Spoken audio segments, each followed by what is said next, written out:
There'll always be an England while there's a country lane. Hello and welcome to Ellroy Reads, and you have caught me in a patriotic mood because it's very rare I get to do this on this show. I'm covering a British author today. I'm covering Ruth Rendell and A Judgement in Stone. Okay, so if you're unfamiliar with Ellroy Reads, here's the basic setup. Every week I look at a book that was influential to James Ellroy, a book that moved him, thrilled him, amused him. And A Judgement in Stone, this is actually a 2022 Black Lizard reprint to which Ellroy wrote the introduction. And as you can see, it's beautiful cover, beautiful artwork. 7 reprints Black Lizard did in 2022. And Ellroy wrote the introduction to all of them. And we're going to be covering a few of them in this show in the coming weeks. Okay, so to give us some background on Ruth Rendell, she was born in 1930 in Essex. Her mother was of Swedish and Danish descent, and she actually grew up visiting these countries and also picking up the languages. She began her career as a journalist, and it's a highly amusing story of one of the first papers she worked on. She was required to give a write-up of an after-dinner speech. However, she didn't attend, and she bluffed her way through. And when she submitted the story, she was sacked because not attending, she'd failed to note in her article that the after-dinner speaker had died halfway through the speech. Anyway, her career as a novelist began with the highly successful Inspector Wexford mysteries, and those have been televised with George Baker in the role as Wexford. And she said that Wexford was like herself. He was tough and resourceful.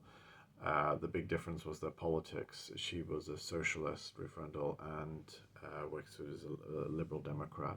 But in those novels, which were in that series, which was highly successful, you pick up a lot of her themes. One was just the class system in England and the manners and the traditions of them, and how often the case that this so-called kind of like civilizing factor is actually leading to more psychological agitation and ultimately manifesting itself in violence. She began a series of standalone psychological thrillers under the pen name Barbara Vine.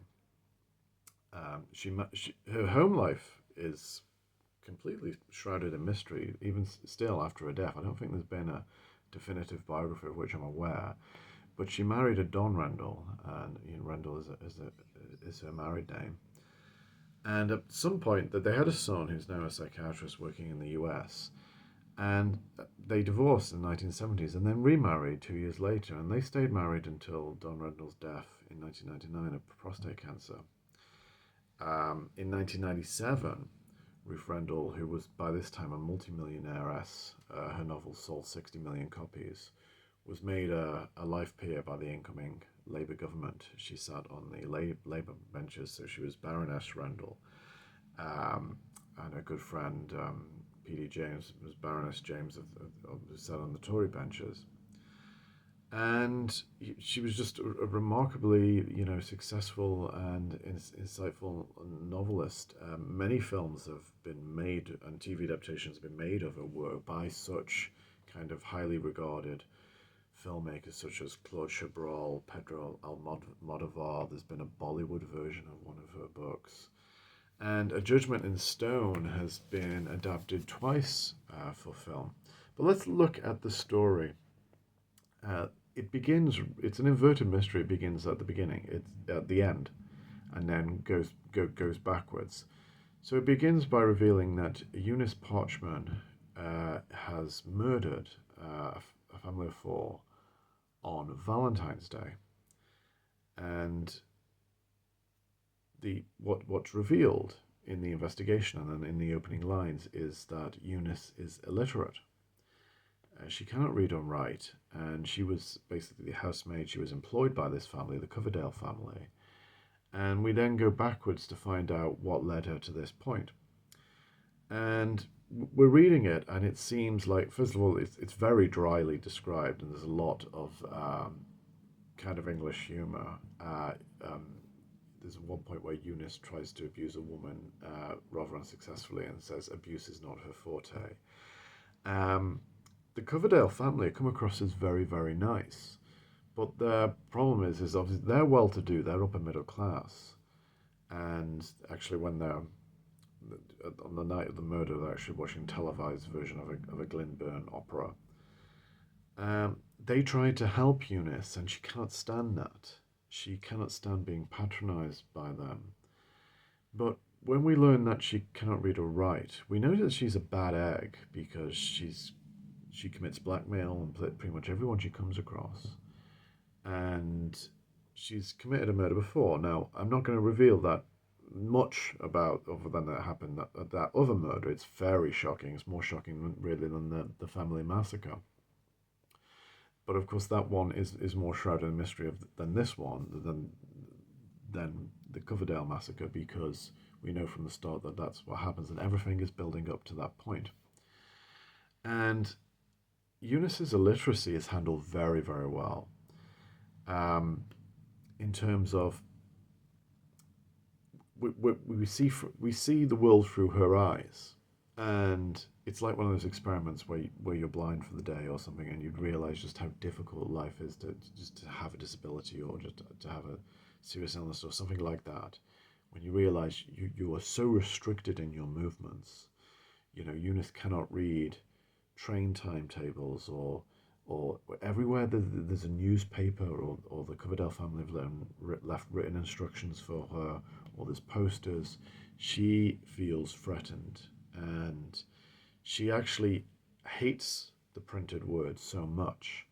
It leads to this violent explosion in her, because rather than learn to read and write, she just wants to live in the darkness. Now, Ruth Rendell said the idea came to her. She was at a train station, and she saw all of the train timetables up on the board, and it occurred to her, what would my life be like if I didn't know how to read or write? So she went to the train station attendant and said, "When's the train for this particular train?" And he's like, "Can't you read? Look at the board." And then she realized just how abused and frightening it would be if to be unable to read and write. But she said she got very emotionally invested in her characters in this novel, and that she really liked the Coverdale family, and they're all quite affable. And it's a loving family. They deal with the usual family problems with very little drama and a great deal of amiability, kind of typically English. And Ellroy in his introduction says, what's fascinating about this novel is how the veneer first persists and then begins to crack and fray, and then finally comes down. All of those English manners and everything that are just bred into you from childhood, and just occasionally come down. But there are also intriguing subplots. Eunice befriends the wife of the local shopkeeper, Joan Smith. And Joan belongs to this strange kind of Christian/New Age cult, where the leader of which is a man called Ellroy Camps, which is an interesting name, to say the least, and the fact that Ellroy's writing the introduction to this. But the book was published in 1978, which is, before Ellroy, 77, 78, late 70s, before Ellroy was even published. But, it's just one of those strange coincidences. Ellroy is a rare name, as I found out. There's very few Ellroys, and there's James Ellroy Flecker, and then there's R. James Ellroy, and a few others, and of course there's Ellroy Camps in this novel. But this is a very strange cult. Joan is completely, immersed in it. She's at that kind of Damascene conversion. You've got the zeal of the convert. She's supposed to make, every cult member has to make 100 house calls a year. And that's actually not to people actually, completely, blind knocking at the door and trying to convert 100 households every year. It's pretty strong stuff. And the shades in the relationship between Eunice and Joan, the shades of kind of lesbianism, which might have been a bit more shocking, more subversive, more radical in a late 70s novel than it would be today. Joan's a married woman, but there's also shades of the real life French case of the two maids, Christine and Leah Papin, who murdered the household they worked in, and that's been adapted into film many, many times. Although there is a disclaimer about halfway through this novel. It's a somewhat insincere. It's quite a playful disclaimer. It's like this is not based on the case of the maids. There's a very, very different scenario. But I'm reading it. I wasn't sure how much to look into that. So everything builds back up to the explosion, and it's extremely well done. It's a brief novel. In fact, all of the novels in these Black Lizard reprints of 2022 are quite brief, but it is packed. Every page is packed, if not with direct action, then with the psychology of usually of being illiterate in the 20th century. I mean, now that we're in the 21st century, imagine if you were digitally illiterate. Well, if you're watching the show, you're probably not, are you? But imagine how hard it would be just doing your shopping, booking a trip. Just everything today is done, digitally. And imagine if that was taken away from you. And there's obviously still people in the world who have no access to a digital life. Rendell herself was being, a period realm. She donated millions to Labour. I think she was actually one of Labour Party's most generous donors. And she used her time in the House of Lords wisely. She brought in a bill to make the sending abroad of girls and women for female genital mutilation illegal. That has echoes with the modern slavery bill that was brought in by Theresa May's government. She died in 2015 after a stroke at the age of 85, and Ruth Rendell really died, although her life is cloaked in mystery, and I really think she needs one of those great biographers to unravel these mysteries. She really was one of the finest British crime writers and detective writers, and she won all of the major awards going. And she actually left in a will a sizable donation to the National Literacy Fund. This book has been adapted into film 2 times.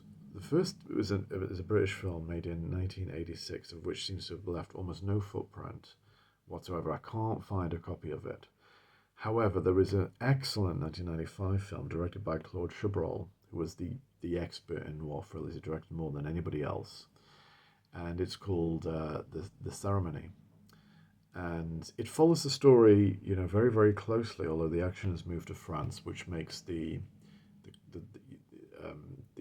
maid story much more, it's openly an influence in the film, as opposed to this book where it is denied somewhat flatly. But and the Ceremony is actually a really, really good film and well worth checking out. This book has, wonderfully caustic black humor. When the family is watching the Glenburn Opera, and there's already kind of chaos going on upstairs, and they can't actually hear it above the sound of the arias and everything, and how Eunice is actually caught ties to her illiteracy. It's don't want to give anything away, but it's brilliantly done, and it was a very, very well received novel. It did cause some controversy. Firstly, from mystery fans who wrote to Rendell and said, "Why did you do something as bizarre as showing the murderer in the very first page?"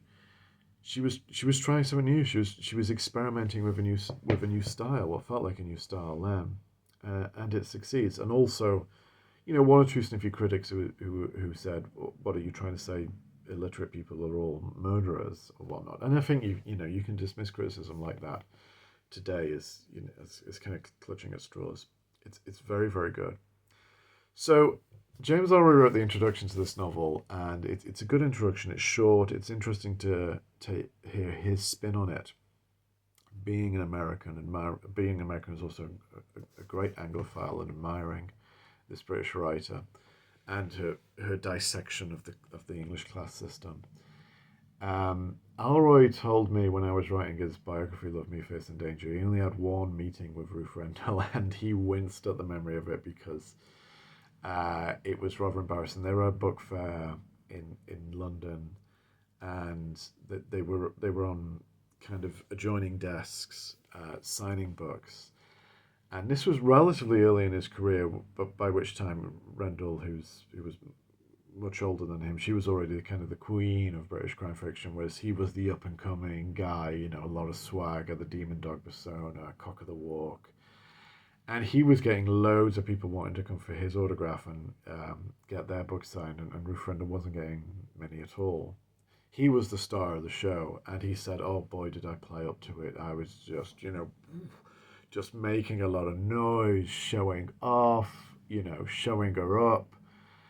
And he actually he kind of winced at the memory of that. I was just like, "Oh gosh, Callow Youth," and he kind of regretted it, but not in a really really bad way. It was just one of those times when we show off and then think afterwards, oh, I really probably shouldn't have done that.